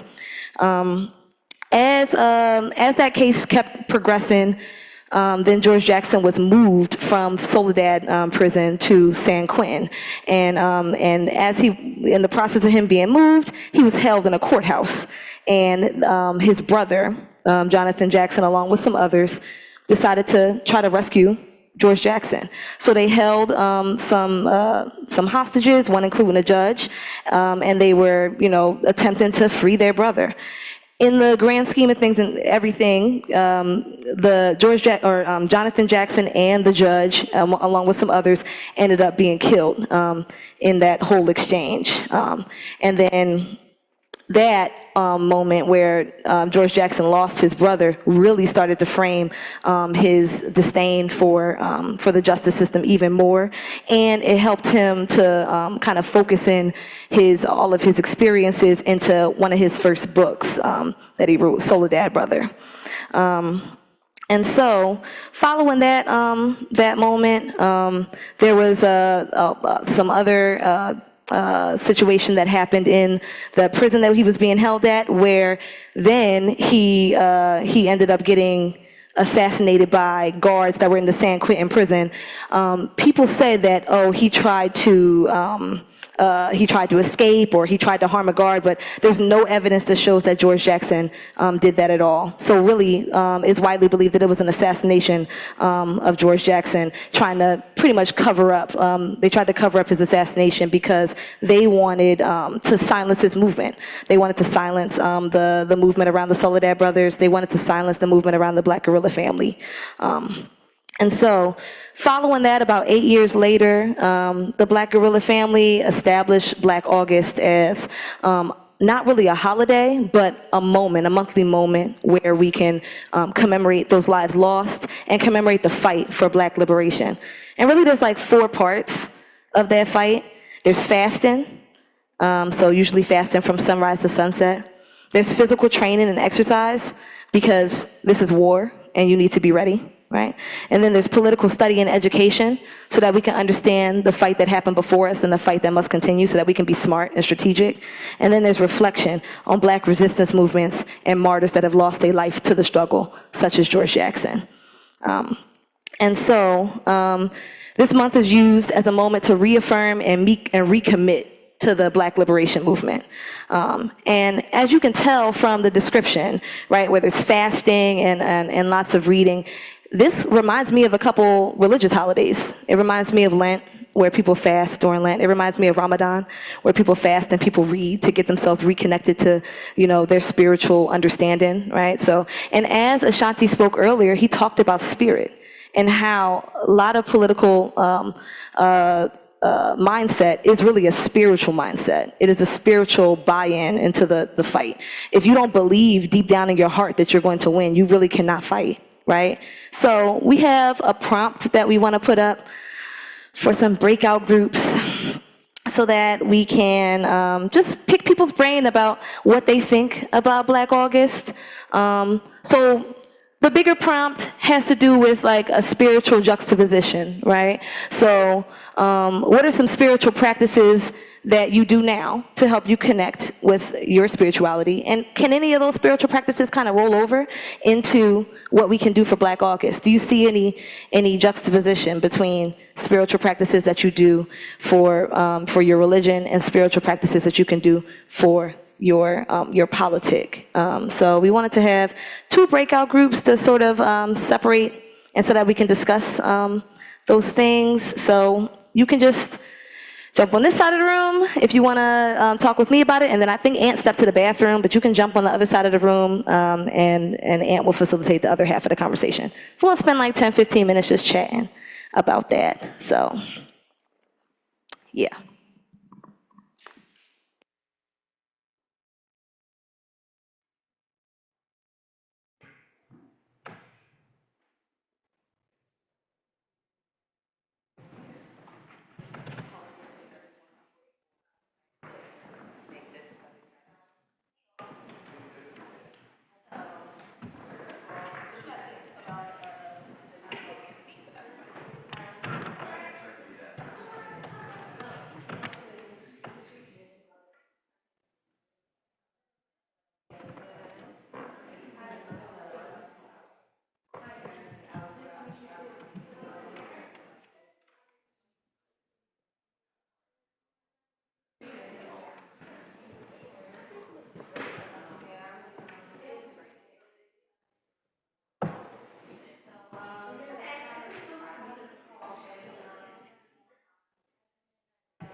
Erica, are you still here?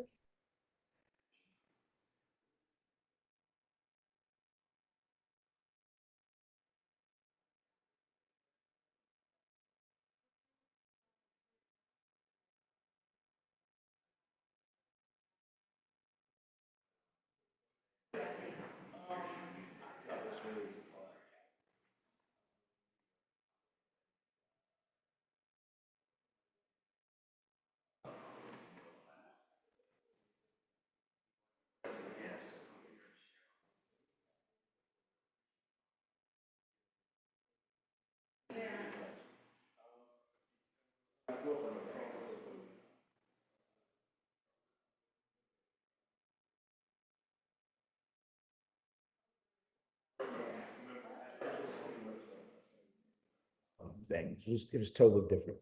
Yeah. And Black liberation theology, familiar with that, but also liberation theology, I guess most people know it's tied up with revolutionary movements.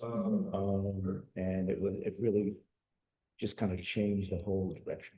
So it wasn't that the idea that religion talked about life after, but what it is now and how that connects. So I was fortunate enough to be trained in that and grow up with that. So Awesome. It's great to have you here. it's great to be. Man, you gotta really let me know. No. He just said he was Eric. He didn't say he was the man.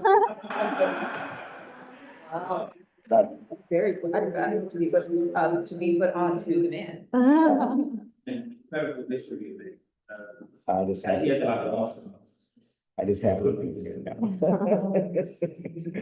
I'm probably the oldest one here, so I've been kicked around a little. So. It's nice to be in the generational space. Yeah. And I'm very inspired by what's going on and the you know, the hope that's still here. These are crazy times, as everybody knows, you know. Yeah. And I really appreciate you talking about like Black liberation theology. I've been in my own like journey of deconstruction. I was raised Baptist. Right. And for me, it was always wrestling with the hypocrisy. Mm. You know, the like fixation almost with afterlife, in the face of so many current struggles and how to balance all of that. Right. So, it has done a lot for me to be able to like get into like Black liberation theology and be able to like understand things in my own way. Yeah. And figuring out how that guides like spirituality versus revolutionary action and how we're actually not. Right. That's that. Yeah, absolutely. And even a revolutionary idea of what Jesus was about. There are a number of authors who kind of, you know, it's been kind of, Jesus has been kind of classified and taken out of this thing. So I was fortunate enough to run into kind of revolutionary ministers who really, you know, were involved in the struggle and, you know, just kind of said that this is the real, you know, thing of that. What's the purpose of religion? What's the purpose of spirituality? That kind of thing. So I was fortunate enough to grow up with that. I'm like, I have like 10 minutes left on the cross in the lynching tree. So I really want to be able to fit into your brain, but I will take over this conversation because it's in my brain. So Ed, you're back. You were gonna lead this. Oh, yeah, that's how I'm supposed to do it. I'm not sure where we at.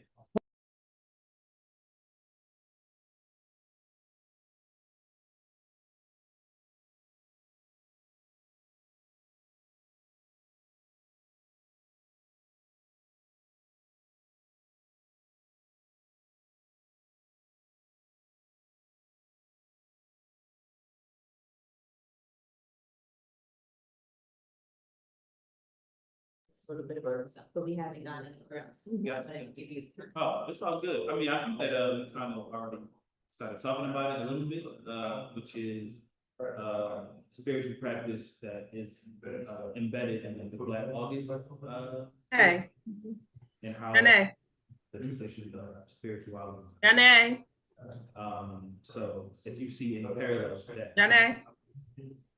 Just sort of rhetorically, like the surface level, the media will see there is fasting. If we no matter what, you are almost always going to identify fast as religious questions, right? And then, if we come out of giving things like very strict definitions, is the observation of Black August legislation, right? Now we get into much more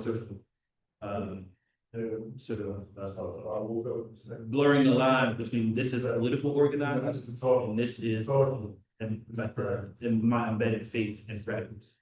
So wherever people see any opportunities for that generally and organizing, but particularly Black August, you see the connection to our faith traditions. For me, I grew up, my dad was a pastor, Presbyterian pastor, and, I did not associate religion or spirituality with freedom, that quite the opposite.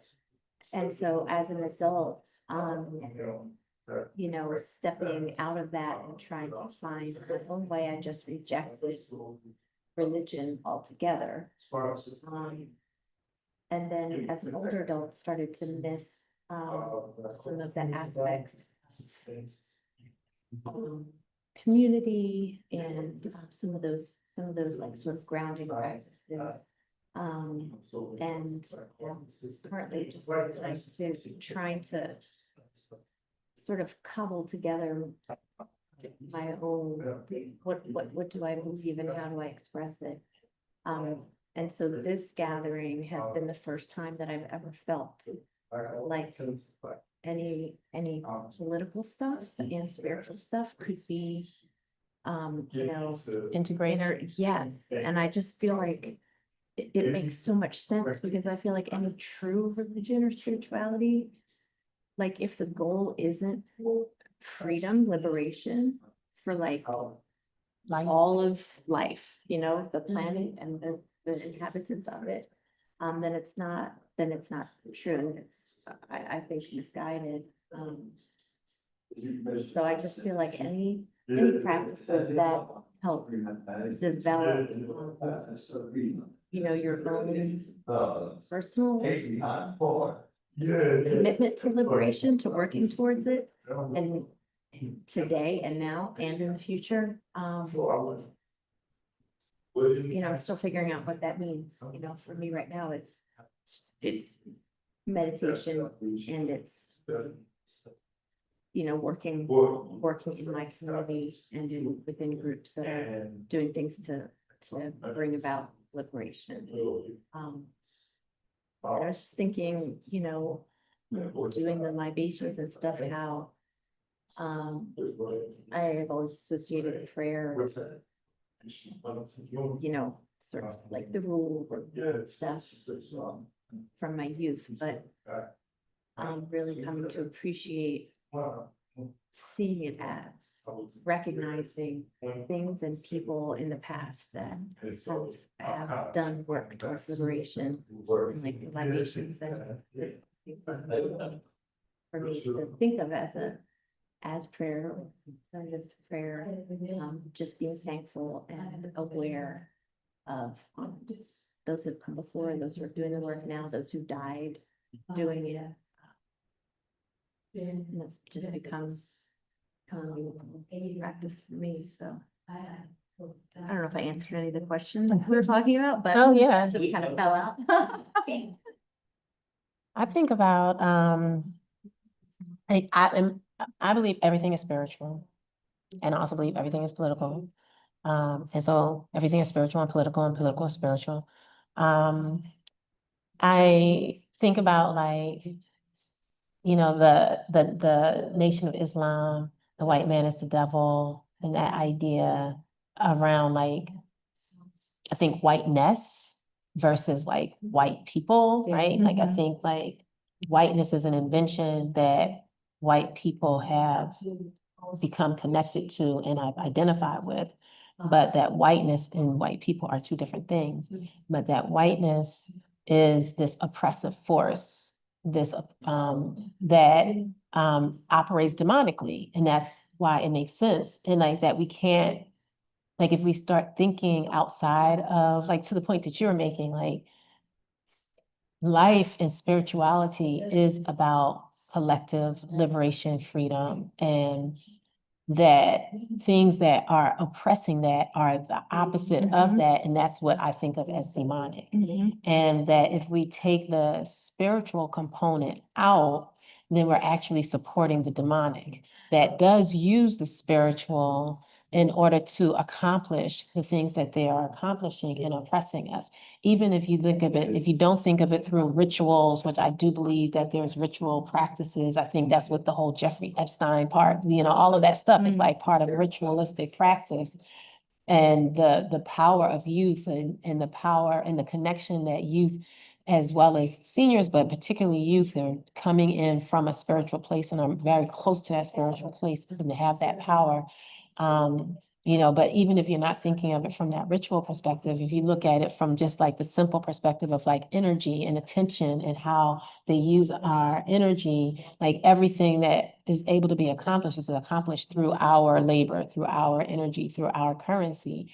And if we don't acknowledge that part and they are using that, then we are empowering them and disempowering ourselves. So I think that the spiritual has to be reinvigorated. And that looks so many ways. Like a libations practice is one way, but there are all these ancestral practices that we have that we've been disconnected from. And the we is all of the common people on all of the lands, all of the indigenous peoples of lands all across the continents, including the European continent. Like there was colonization started, there with, certain people who would now be considered white, oppressing other people who would now be considered white and preventing them from practicing their ancestral earth-taught ways of being and connecting with spirit and knowledge and life, and then spreading that across the world as a disease of death. And we only counter it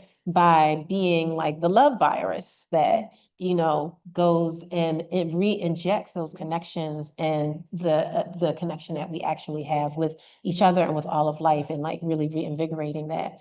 So I don't think that we win. Like Haiti, like the Haitians didn't win without that spiritual, component, and nor did Harriet, without her spiritual faith, and that gave her that power. Our creativity, everything we create is coming from like the effort into reality. And so if we aren't actually recognizing the spiritual component of that and then empowering ourselves with it, I don't see us winning. So I think spirituality and liberation are intrinsically entwined. And that's a big part of what this whole project is here to recognize and help us to like learn how to reinvigorate, to be able to teach each other, learn from each other, and reinvigorate that knowledge and understanding within ourselves, and separate from these concepts that are imposed upon us around what our life is and the hierarchy of different lives, and and recognize the consciousness and be able to reconnect to and learn from and hear from the trees who have been watching this for generations, and and all of those things. Yeah, yeah. And who see so many things differently. Like they don't see death the same way that we see it, It's a cycle. Yeah, they understand it in a whole nother way than we do. And we can learn from that and benefit from it. So that's how I relate to that. I know for me, in my deconstruction journey, I also started with like meditation. And I think one of the first like rituals I'll say when it came to my spiritual practice was understanding the importance of setting an intention. And I think about that, especially when it comes to Black August, about that, because it's actions and like tangibles that are like baked into a tradition that's been passed down for like 50-ish years. But like, I think where the spirituality and the political emerge is in that intention. It is in putting that spiritual energy behind this. And like, one of the things that I learned that was so important is that we are our first spiritual path. Our connection to God, our connection to spirit is like, it is led by us. It is something that is fostered and nurtured by us. And so in the work that we do for Black August, like, I think that's how I know for me, it is about I like almost returning to a childlike state of being able to assess what our spiritual gifts are, you know? And so in getting back into that, I know, as I said, I've been in that process of deconstruction, and for me, like knowledge and curiosity is something that has like just been coming back out. And so like getting back into the Bible and being able to reclaim it for myself, and like re-encompassing those scriptures and seeing the ways that they've been co-opted has actually done so much, because it's like I, for a very long time, was so disconnected from the spiritual practice that has been passed down to me. Like the elders that we named during the libations were actually like my church elders. Like my family is Jamaican, and so I never really got that close to my grandparents. Like they were there, but when I think about my elders and the folks that poured into me, they were like Black Baptist church elders from like the main line, you know? And it has done so much for me to be able to look past the rejection that I felt as a child, and to like then turn that into a curiosity for the ways that like they were fed false narratives, and ways that that can be corrected for the sake of youth, like for the sake of the youth, and just doing that kind of work and unpacking has done a lot. And it's been nice. I feel like that's a lot of what we do. And like, that's also part of Black August, is the study, you know, of it is the study, it is the creating of tradition, and it is the maintaining of connection. And like, there is so much work done in isolating us, especially when it comes to, I think, like Christianity and the Bible and all of the things, but reinvigorating those ties, like you said, it like that is the work, because like prisons are made to isolate us, you know? And so when we do the intentional work of reconnecting with those roots, reconnecting with those traditions, and reconnecting with those people, because that's what it was. Like, you know, I felt rejected by like church and Christianity, but I always found God in people and in connections, and you know, spirit was always there. And so being able to foster those and being able to nurture those and reconnect with those on like my own terms and through my own understanding, knowing that I am the spiritual guide, and that connection is my own. It's just so happy. So yes.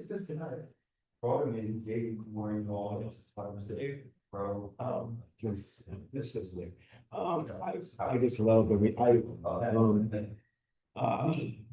the whole idea of this kind of religion that imprisons you, and this whole thing, and it's not holistic. That was the old thing I learned. Holistic. And what is the purpose of you know, that faith? It's very simple. Faith without works, and I believe that is dead. Yeah. It is that simple.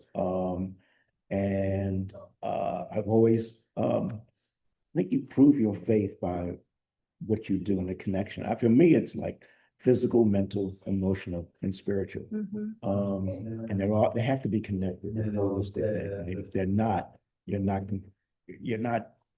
really on the journey.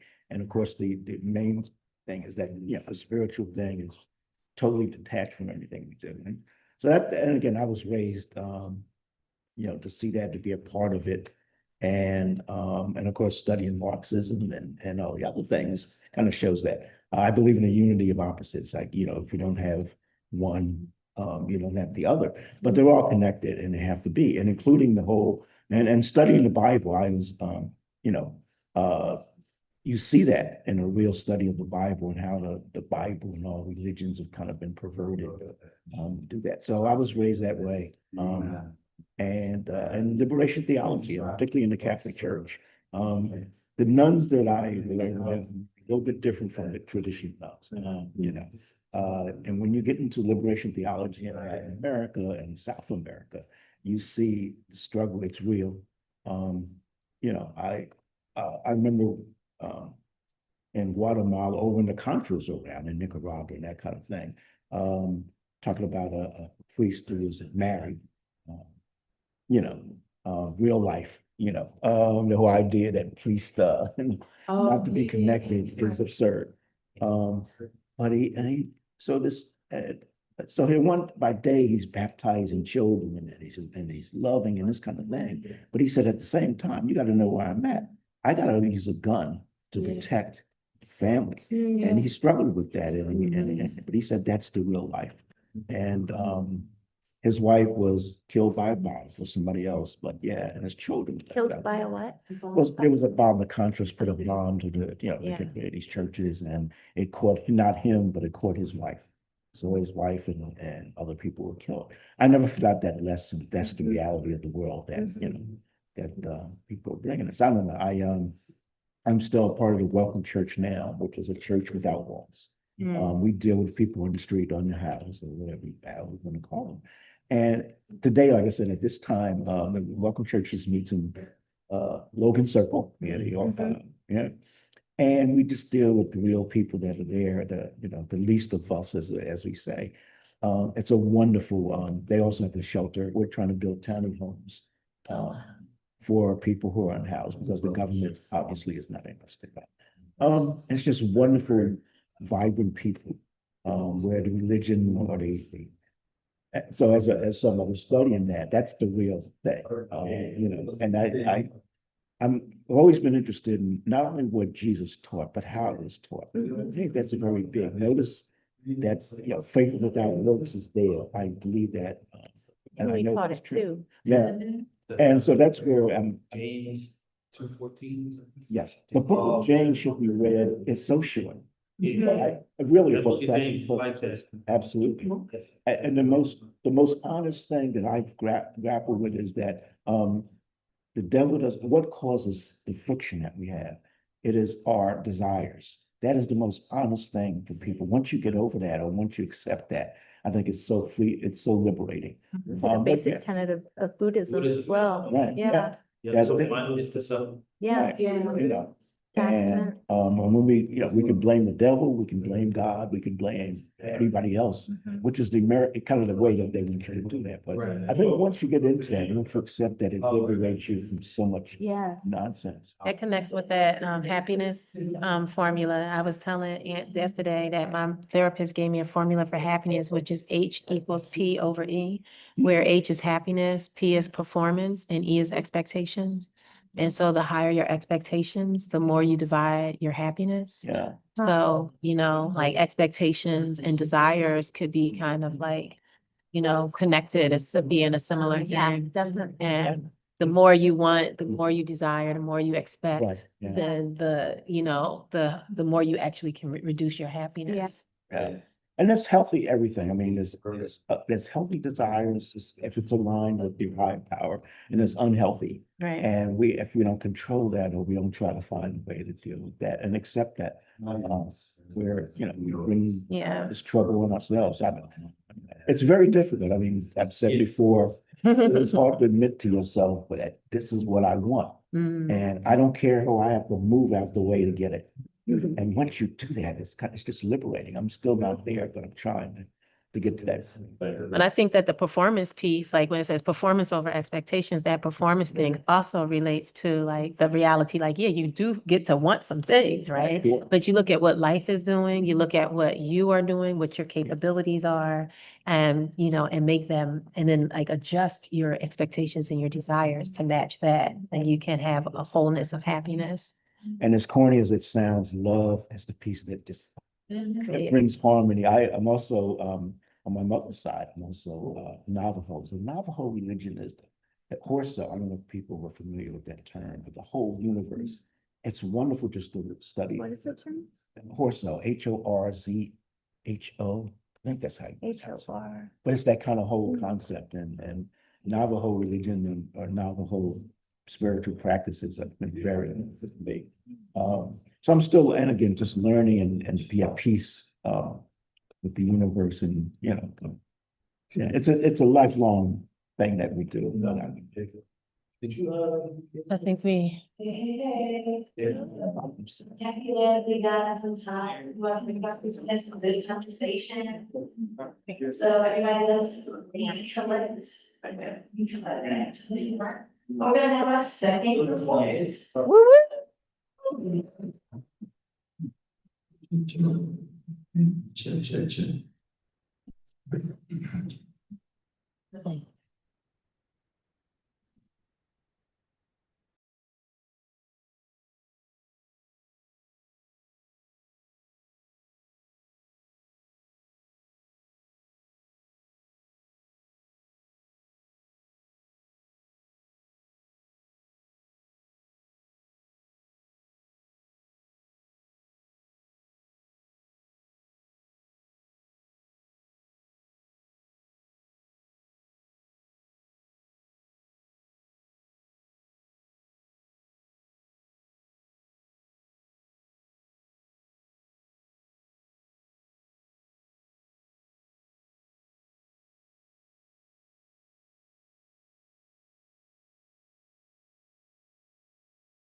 bullshit every day, so I don't know what day it is. Is communism really bad as they say it is? Is working 9 to 5 as smart as they make it seem? Can we take this nightmare and maybe make a dream? Doubt it, cause we've been divided like never before. Highway to hell, pedal to floor. The devil is here, he walking around, loving the sights, loving the sounds, loving the fights, loving the bodies, loving the war. Man, I'm done keeping the score. America is evil down to the core. Anything for $1, fat whore for a profit. War machine operating, ain't no way to stop it. So what do? Find a vice you like and everything is cool. Stay inside and hide from everything new. Live in denial and keep letting them lie to you. Come on, now look back, look back, look back, look back. No sleeping, no sleeping, no sleeping, no sleeping. Come on.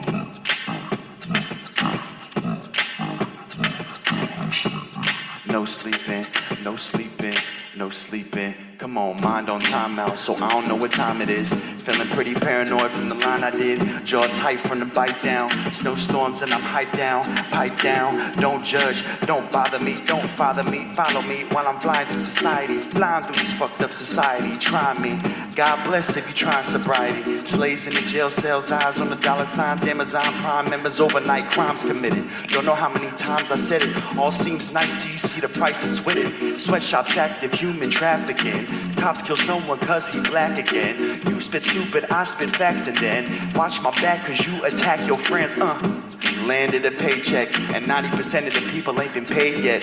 It's amazing, like when the planes hit. So don't ask how we feeling, we ain't saying shit. Come on, look back, look back, look back, look back. No sleeping, no sleeping, no sleeping, no sleeping. Come on, look back, look back, look back, look back. No sleeping, no sleeping, no sleeping, no sleeping. Come on. No sleeping, no sleeping, no,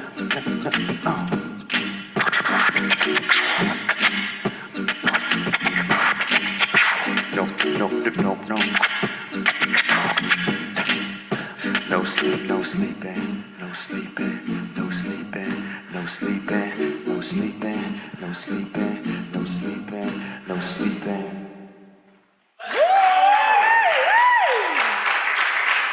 Thank you. That was so cool. How did you, what? How did you do? That was super cool. Thank you so much. So this is really the end of our main portion of our service, but we're not done. We got food downstairs. We can continue our conversation, chat it up, you know what I mean? So, yeah, thanks for coming. Let's go downstairs. Let's break some bread together. Let's continue our conversation. Thanks to all that joined us on the live stream, on the Zoom. Shout out to y'all.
Can you hear me, Erica?